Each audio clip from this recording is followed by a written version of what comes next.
frustration. Vinkyasan. Let's do the Vinkyasan.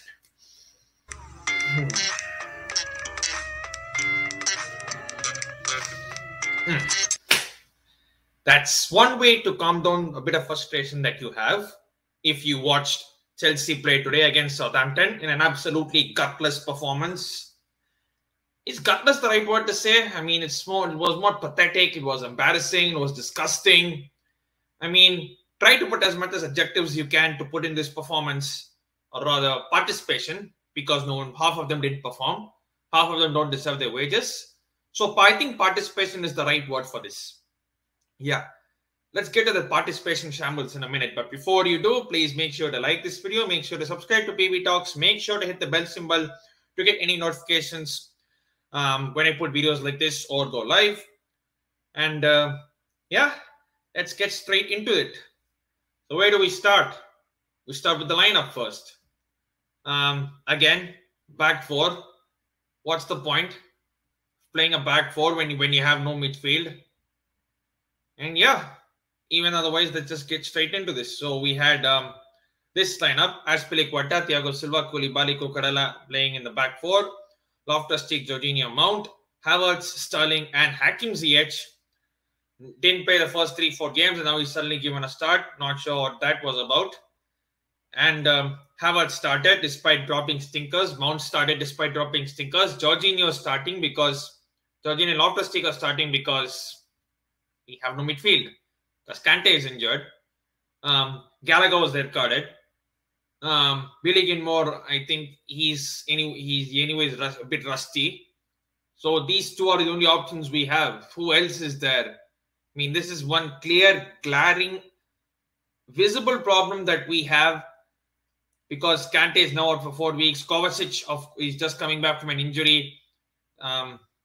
And we do need a DM. I mean, it's all good going and buying Wesley Fofana. We apparently have almost buying Aubameyang in a surprise bid. I mean, we've been apparently 90 million euros for Guardiola. But where's the DM? It's where we need. Without a DM, we're getting overrun in midfield and our defense is wide exposed. We have conceded 8 goals already in 5 games. Let me repeat, we have conceded already 8 goals in 5 games. Last season, I think it probably took like 15 or 20 games to concede 8 goals because our defense was that sturdy. But now, we are being wide open. It's like this red light district in Mumbai or Amsterdam, if you want to say. Our defense wide open. Our midfield is being run through easily. I mean, you look at Jorginho. I mean, yes, he had a half-decent spell under Tuchel the first time he came in and our last one or two seasons. But now we're seeing, without Kante or Kovacic, he's being exposed. And the front line, Jesus Christ, where do I begin? The only two people who can give credit to for tonight's participation, I'll keep saying participation because that was not a performance. The only two people I give credit to is Hakim Ziyech and Raheem Sterling. Ziyech tried to make things happen and Sterling was at least trying. Havertz looked like he was disinterested. Mount dropped another stinker. Christian Pulisic came on, had zero clue whatsoever. And Armando Broja did more in that few minutes that he came on that Havertz and Mount did in these 5 games together. Yeah. Just says it all you have to need. I mean, we started well, to be fair. I mean, Southampton had a bit of possession, but then we started to control the midfield. We got that goal. We had a chance that Sterling missed, but immediately, few minutes later, he scored, revolving around Mason Mount. And then Sterling, I mean, I don't know how he got that much space in the middle. Southampton defense clearly non-existent. You look at this, I mean, this is where from Sterling scores, and then we scored that. And then you're thinking, okay, we've got 1-0. We are playing decent. Let's make it 2-0. And then we had chances. I mean, Havertz had 2 or 3 chances, which he didn't even test the goalkeeper. And then after that, it was just Southampton all over. And second half, oh my God, what the hell did Tuchel actually say at halftime? Because they say the first half is down to the players and the second half is down to the manager. Because the Manager looks at the first half, assesses some things, maybe wants to make a change at halftime or after that, and do something like that. But Tuchel is one thing, but the players, and it's another thing altogether, because we have to look at the players as well at this point of time. I mean, Azpilicueta, you are a legend. This is your 450th game for Chelsea, but I'm sorry, you're not a right back anymore. You haven't got that pace anymore. You're one of the main reasons we caused that first goal, Southampton's equalizer. First, you make a weak clearance. I mean, you just kick it straight out for a corner kick, but you could have, when you had a bit of time and space to clear it out long, boot it long. And then second, you put it straight to their defense, one of their players, not taking anything away from that strike. That was a banger of a finish. To curl it around one of our players and then put it in the corner. I don't think Mendy saw that, to be fair. I don't think he was seeing that till the last minute, I think. So he got a hand to it, but I don't think he could have saved that. Second goal.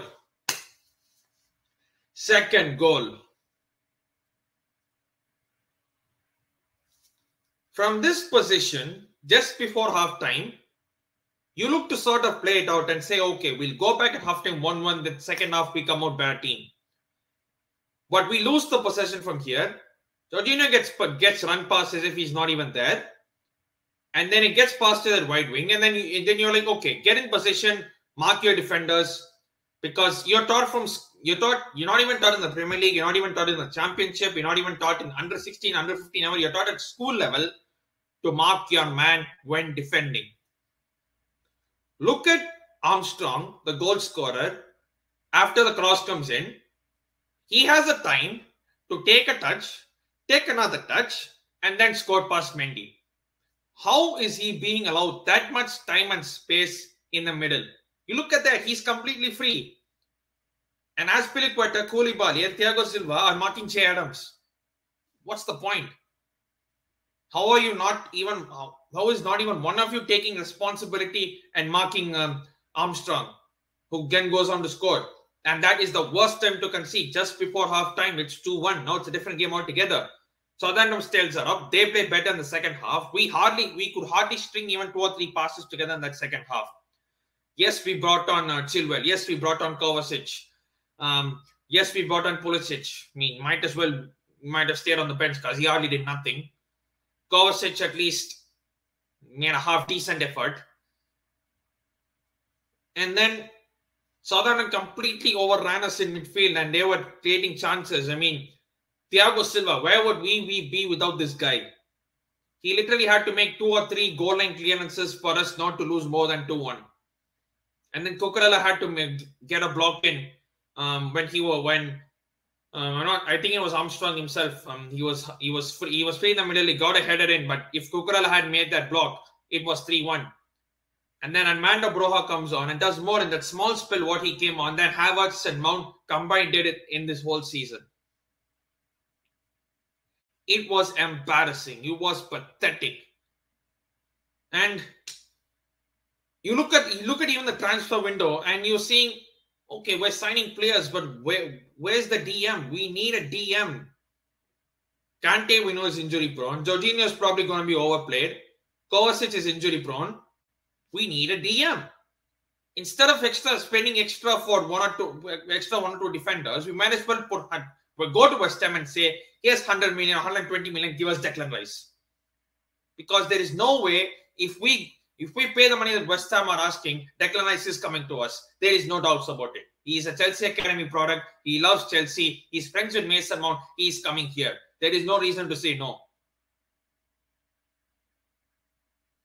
We've loaned out Hudson-Odoi. Well, good luck to him. He's at Bayer Leverkusen. We got Timo Bakayoko terminating his contract with Chelsea. You got Timo Werner scoring a hat-trick, albeit it was not one of the best teams though, but still he scored a hat-trick. You've got Zaha scoring that end. Apparently we're trying for him. And apparently we are trying 60 million for Anthony Gordon from Everton. I mean, how crazy is that? 60 million for Anthony Gordon. Really? Is this what this... I know Todd Bowley is willing to spend money. I know Tuchel wants to be back. But really? 60 million for Gordon when you already have enough attackers? Ziyech probably will leave. Pulisic might probably leave. I think either Ziyech or Pulisic will be gone come the next 2 days. Alonso is leaving for sure. It's just all over the place. We are a mess right now. And I mean, last year we used to be defense and midfield and no attack. This year we're just defense.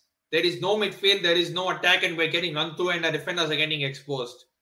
And yes, the defender's job is to defend, but you need some protection in front of you. Kante is not going to play 38 games anymore. I'm sorry, but that is the truth. He's not going to play 38 games. And none of our midfielders or even half of what he's doing. The only guy in this team, in that midfield, who has sort of at least or maybe one attribute equal to Kante, and that is Conor Gallagher. In the fact that he has a good engine.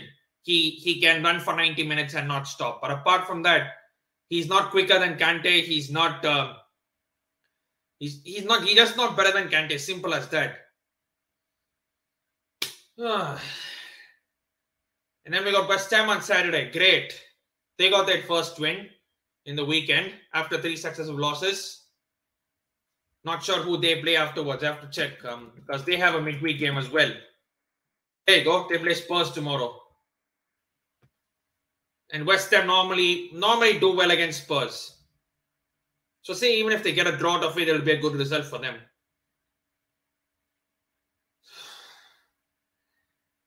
It's just so irritating the way to see us play like this. I mean, I know I don't want to go on a rant. I don't want to be overreactionary. I don't want to say Tuchel out or something. But questions need to be asked. Questioning a manager doesn't mean that you want him out. Questioning a player or questioning their performances doesn't mean that you don't want that player. When you praise them, your love has an equal right to reject that player or say that player is not good enough. It should be equal on both sides. As long as it is constructive and as long as it's about their performances on the field. Where do we even go from here? I mean, of course, we didn't even have Reece James as well. He had to be taken out as a precaution. Because Azpilicueta clearly is not a right back. His legs are shot to pieces. He's not even quick as he used to be. He reads the game well. He can kind of do some. He can cross the ball a bit, but his legs are shot to pieces, and it's high time we accept that. Probably we should have sold him to Barcelona when the offer came in. Instead, we kept him for 2 more years. I get that, but this is the problem. If Reece James is injured, Azpilicueta is the only option. If Kante is injured, our midfield is already half non-existent. If Kante and Kovacic are not there, our midfield is as good as non-existent.